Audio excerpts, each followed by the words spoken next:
드리는 절기라고 하는데 한창 더워진 여름에 방학과 휴가를 앞둔 지금 보리 농사라고 하면 뜬금없는 말로 다가오기 때문입니다. 게다가 웰빙이 뭐니 하면서 건강을 생각하며 좋은 유기농을 먹는 요즘에 고된 풍분기를 이겨내는 곡식으로 미리 기억되지 않기 때문입니다. 이런 상황을 알면서도 맥주감사주일 헌금 봉투를 주섬주섬 주보에 넣으며 감사헌금을 더 모으려는 제 자신을 봅니다. 그러나 목회자가 헌금에 관여하지 않는, 또 관여할 수도 없는 시스템의 우리 교회에서는 저의 무거움을 회계 집사님에게 전가해서 좋기도 합니다. 또 오늘 공교롭게도 저 가장 가까이 오늘 예비 인도자가 돼서 가까이에 계십니다. 헌금 많이 걸으시고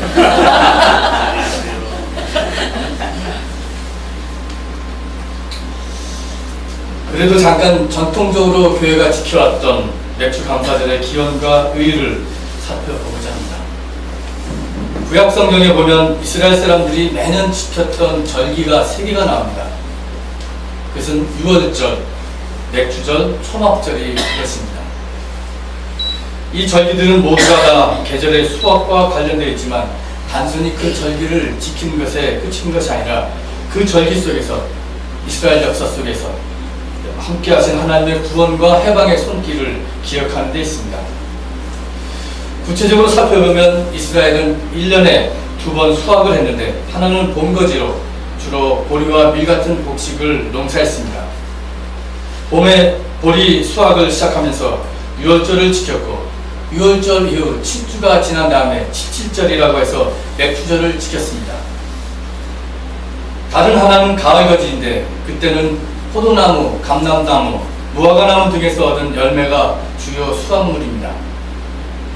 포도를 비롯한 과일들을 수확하면서 초막절을 지켰습니다. 가을거지에 해당하는 이 초막절이 지금의 추수감사절에 해당한다면 봄거지에 드리던 칠칠절이 오늘의 맥주감사절에 해당한다고 할 수 있습니다. 그런데 구약시대와는 전혀 다른 시대 속에 살고 있는 우리는 과연 이 절기들이 지금도 여전히 필요한가 하는 질문을 가질 수밖에 없습니다. 특히 농사와는 아무런 상관이 없는 도시에 사는 사람들에게는 맥주절은 물론 추수감사절까지도 그 의미에 대해 다시 질문하게 됩니다. 그러나 앞서 말씀드렸듯이 이스라엘 백성들이 이 절기들을 단순하게 지킨 것이 아니라 그들과 끊임없이 함께 하신 해방의 하나님을 절기 속에서 기억하고 또 이 절기의 시기에 함께 참여한 후손들에게도 이스라엘의 신앙을 전수했다는 데 의미가 있습니다. 그 전수한 핵심 내용은 이집트에서 노예 생활하던 떠돌이 선조들을 해방하신 주님, 광야의 역경 속에서도 함께 하신 하나님을 회상하며 감사한 것이었습니다. 그렇기에 맥주절은 단지 보리를 수확하는 계절에 머물지 않고 인생의 보릿고개를 넘어가며 하나님 앞에 감사하는 것입니다. 생명의 근원이시고 생명으로 인도하시는 하나님의 은혜에 감사하는 사람들, 감사하면서 자기가 가진 모든 것들이 하나님의 것임을 인정하는 사람들, 자신의 물질뿐만 아니라 일할 수 있는 건강을 오늘도 주시고 또 오늘도 함께 살게 하신 하나님의 은혜를 기억하는 사람들이 지키는 감사의 절기입니다. 지난 상반기를 돌아보며 나를 돌봐주시고 우리 가정에 함께 하신 하나님, 그리고 세민족 공동체에 함께 하신 하나님의 은혜를 돌아보고 감사하는데 맥주감사주일의 의미가 있습니다. 이렇게 맥주감사절의 의미를 찾았는데 오늘 주어진 성서 본문은 감사절을 맞이하여 설교자에게 쉽지 않은 본문입니다. 창세기의 본문은 아브라함이 이삭을 제단에 올려놓고 하나님께 바치려는 내용입니다. 말이 제단에 올려놓고 바친 것이지 알고 보면 아버지가 칼을 들고 아들의 목을 치르는 것이었습니다. 어떻게 이것을 감사주일에 맞이해서 또 오늘 감사주일에 맞게 설교를 해야 될지 고민이 되었습니다. 마태복음 본문은 예수께서 복음을 전하는 그의 제자들을 영접하고 물을 한 그릇 주는 사람이라도 상을 받는다는 내용인데 이 말씀을 이해하기 위해서는 32절부터 봐야 됩니다. 그것은 내가 평화를 주려고 온 것이 아니라 칼을 주려고 왔다고 하신 예수의 말씀입니다. 이 말씀이 참 난해한 본문입니다. 예수님께서는 일찍이 산상수훈을 통해서 평화를 위해서 일하는 사람은 복이 있다, 하나님의 자녀가 될 것이라고 늘 이렇게 평화를 강조하시는데 내가 평화를 주러 온 것이 아니라 칼을 주러 왔다고 말씀하신 것입니다. 그리고 나 때문에 사람이 아버지와 맞서게 될 것이고 딸이 어머니와 맞서게 될 것이고 며느리가 시어머니와 맞서게 될 것이라고 했습니다. 로마서는 죄로부터의 자유를 바울은 그 특유의 방법으로 역설하고 있습니다. 몸의 정욕에 굴복하지 않고 불의의 연장이 되지 않고 오히려 의의 연장이 되라고 합니다. 죄의 종이 되느냐 순종의 종이 되느냐 하면서 주 예수 그리스도 안에서 누리는 영원한 생명을 강조하고 있습니다. 어떻게 이 세 본문을 엮어서 감사절을 설교할 것인지 많이 고민이 됐습니다. 그런데 저는 하나님의 미래를 연다고 하는 점에서 이 세 말씀을 공통적으로 보게 됐습니다. 하나님의 미래를 여는 것. 창세기 본문은 우리가 너무도 잘 아는 내용입니다. 100세 얻은 늦둥이 이삭을 어느 날 아브라함은 번제로 바치라는 하나님의 말씀을 듣고 실천합니다. 창세기 22장 2절 말씀입니다. 너의 아들 내가 사랑하는 외아들 이삭을 데리고 모리아 땅으로 가거라. 내가 너에게 일러주는 산에서 그를 번제물로 바쳐라. 아브라함은 딱 한마디 이 말만 들었습니다. 왜 바쳐야 하는지 그 이유를 하나님은 설명하지 않았습니다. 양이나 소처럼 불에 태우는 제물로 바치라는 명령만을 듣고 아브라함은 기계적으로 움직일 따름입니다. 아브라함이 그 심정이 어땠는지도 성서의 기사는 아무 언급이 없습니다. 슬펐는지 우울했는지 불안했는지.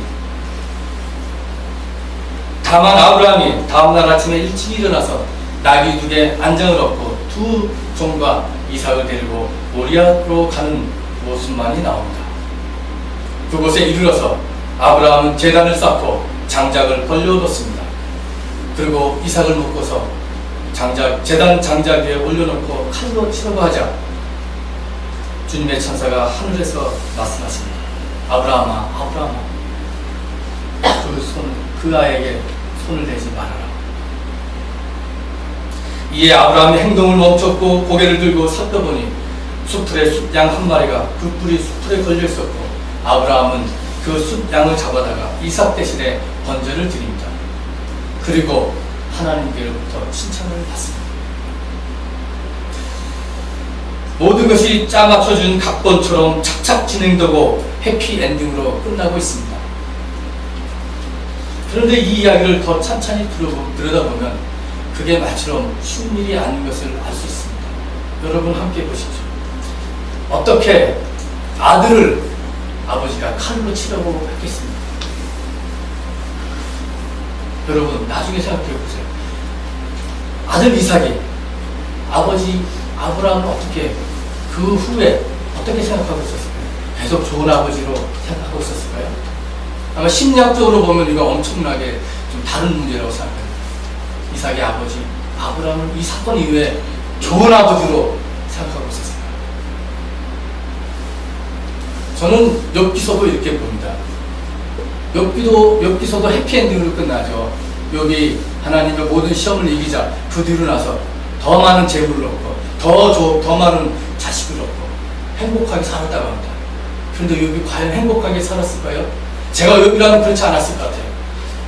전에 죽었던 자식 생각 안 났을 것 같아요. 그 자식은 그 자식이 아닙니까? 내가 아무리 더 큰 축복을 받았다고 더 많은 자식을 받았다고 그 전에 자식이 아무도 생각나지 않았을까요? 마찬가지입니다. 이삭도 마찬가지입니다. 그 뒤에 아브라함을 과연 어떻게 생각했을까?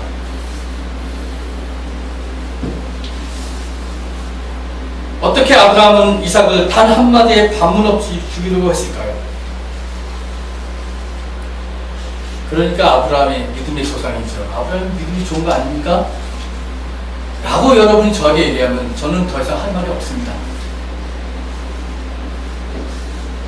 다만 저도 같은 아버지로서 다만 저는 아들 대신에 나를 죽이라고 했을 것입니다.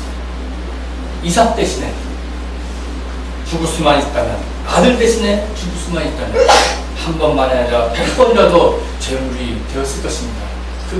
그것이 아버지의 심정 아니겠습니까?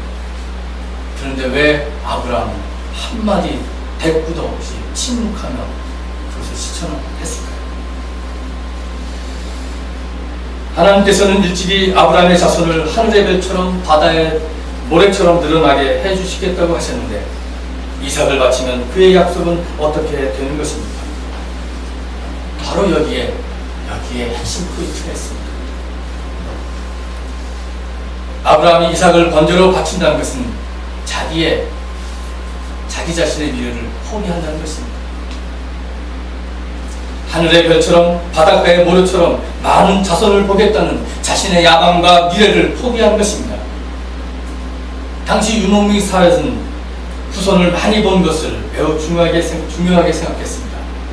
광활한 땅과 많은 후손이 자기의 명예이고 자신의 미래와 똑같은 것입니다. 그런데 그것을 포기했다는 것입니다. 하나님의 미래 앞에서 인간의 미래를 포기한 것입니다. 하나님의 계획 앞에서 아브라함의 계획이 포기한 겁니다.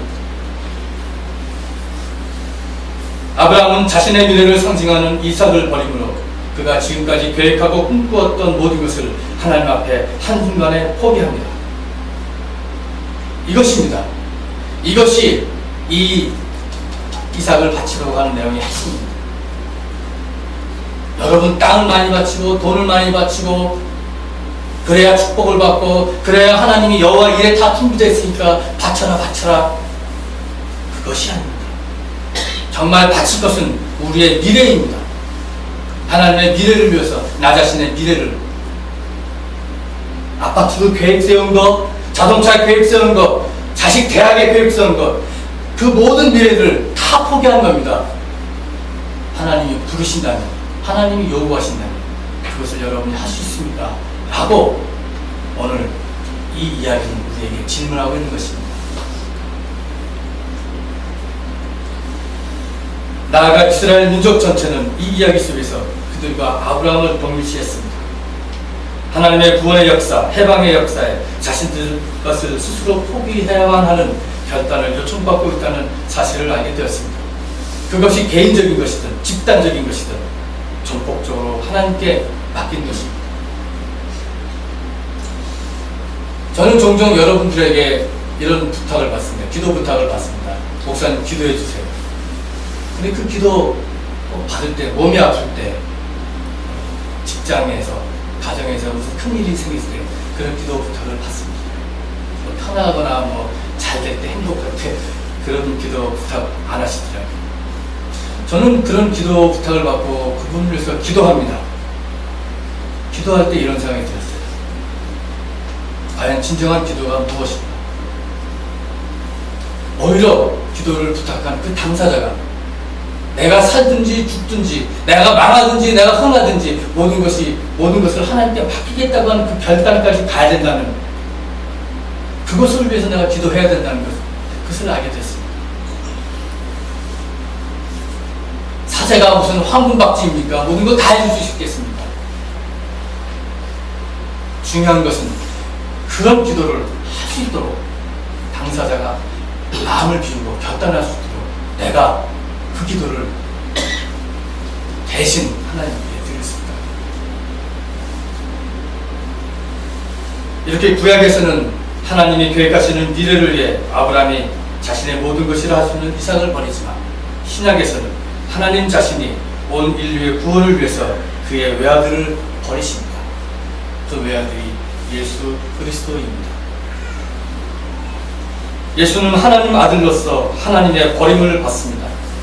십자가에서 하나님의 아들 예수는 엘리 라마 사막다니 어찌하여 나를 버리셨나이까 하며 하나님께 울부짖으나 예수는 십자가에서 철저하게 버림을 받습니다. 하나님 자신이 그의 아들의 처절한 죽음을 용인하신 것입니다. 아브라함이 이삭의 목을 베려고 할 때 아브라함아 부르셨던 그 하나님의 음성이 그의 아들 예수의 죽음 앞에서는 그 하나님은 침묵하셨습니다. 그리고 마침내 십자가의 제물이 되게 하셨습니다. 십자가에서 하나님으로부터 버림받은 이 그리스도의 죽음으로 우리는 더 이상 죄의 종으로 죽음에 이르지 않고 죄에서 해방되어 의의 종이 되었다고 바울은 로마서에서 말씀하신 것입니다. 인간을 죄에서 해방하고 영원한 생명을 누리게 하시기 위해서 하나님은 하나님의 아들을 십자가에서 포기하며 새로운 미래를 여신 것입니다. 그것이 부활 생명입니다. 이렇게 하나님의 미래를 열기 위해 오신 예수님은 우리에게 의미심장한 말을 던지셨습니다. 그것이 바로 아까 말씀드렸던 내가 세상에 평화를 주려고 온 줄 생각하지 마라. 나는 칼을 주려고 왔다고 하신 그 말씀입니다.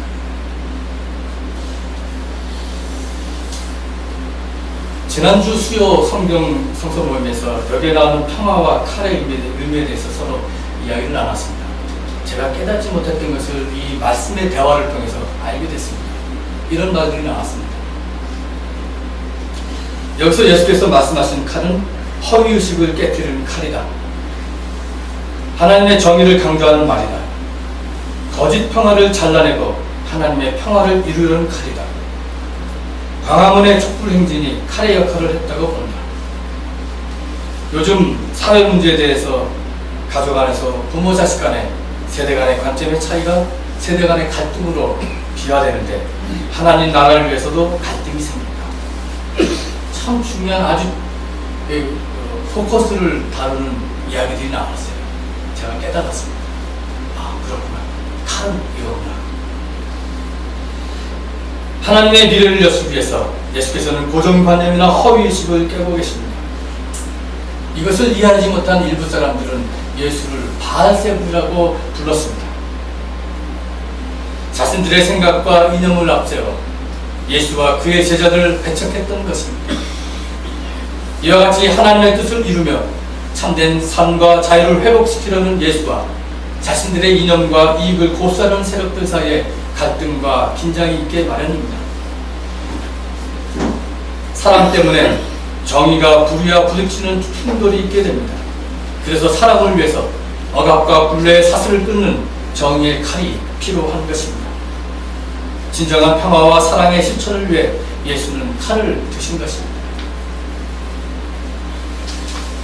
그리고 하나님의 복음을 전하는 전도자들을 맞아들인 사람은 나를 맞아주는 사람이고 나를 맞아주는 사람은 하나님을 맞아들인 것이라고 했습니다.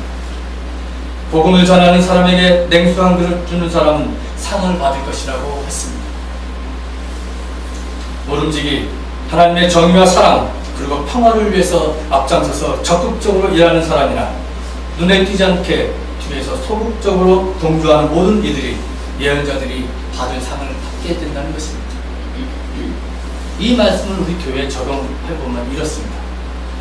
사회선교에 앞장서서 적극적으로 참여하는 교우들이나 형편이나 처지가 따르지 않아서 함께하지 못해도 뒤에서 마음으로 함께하며 기도하며 때로는 물질적으로 후원하는 그런 교우들도 같다는 것입니다. 모두가 다 귀한 역사에 참여한 것입니다. 앞에 있던 뒤에 있던 모두가 다 함께 하나님의 나라를 위해 일하는 사람들입니다. 우리는 각자의 달란트대로 행하고 각자의 상을 받을 것입니다. 맥주감사주의를 맞이해서 무거운 말씀을 나눴습니다. 그러나 하나님께서 여시는 미래를 위해 참여한다는 우리의 결단이 없다면 우리가 드리는 감사는 우리 스스로를 만족해하는 스포츠 마사지가 될 것입니다. 아브라함이 하나님의 미래를 위해 자신의 미래를 과감하게 포기했듯이 하나님의 나라를 위해서 하나님 나라의 미래를 위해서 우리의 가장 귀한 것을 내려놓아야 합니다. 그래서 예수님은 자신보다 아버지와 어머니, 아들과 딸을 더 사랑해서는 안 된다고 하신 것입니다. 단 한 번밖에 살지 못하는 짧은 인생을 살면서 하나님께서 여시는 영원한 미래를 위해 우리 자신을 바친다면 우리의 삶은 하늘이 주시는 은총을 가득 담을 것입니다. 그 은총 속에서 진정한 감사가 나오지 않겠습니까? 오늘 이 말씀을 가지고 잠시 묵상하시겠습니다.